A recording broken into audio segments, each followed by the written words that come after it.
আমাদের ঐতিহাসিক পশ্চিম লক্ষ্মীপুর কৈলাইন পুরান বাজার। শত বছরের পুরনো সেই বাজারটি একসময় ছিল জমজমাট। ওই সময় ৮-১০ গ্রামের মানুষ বাজার সদাই করার জন্য এখানেই আসতেন সবাই। এক সময় যেখানে দিন রাত মানুষের হাট ডাক ছিল, কিন্তু কালের পরিক্রমায় জাঁকজমক হারিয়ে বাজারটি আজ প্রায় অচল। এখন হাতে গোনা কয়েকটি দোকান ছাড়া প্রায় সব দোকানেই বন্ধ থাকে।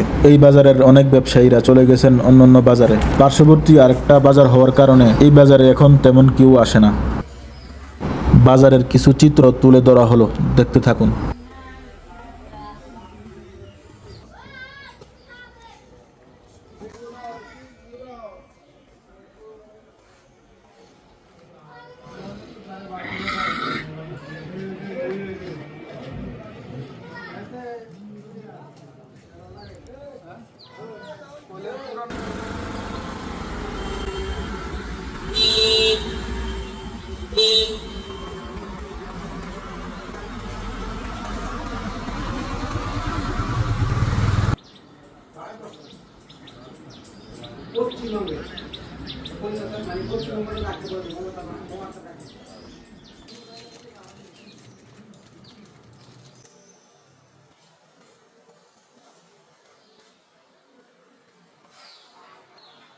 অসংখ্য ধন্যবাদ যারা শেষ পর্যন্ত ভিডিওটা দেখলেন।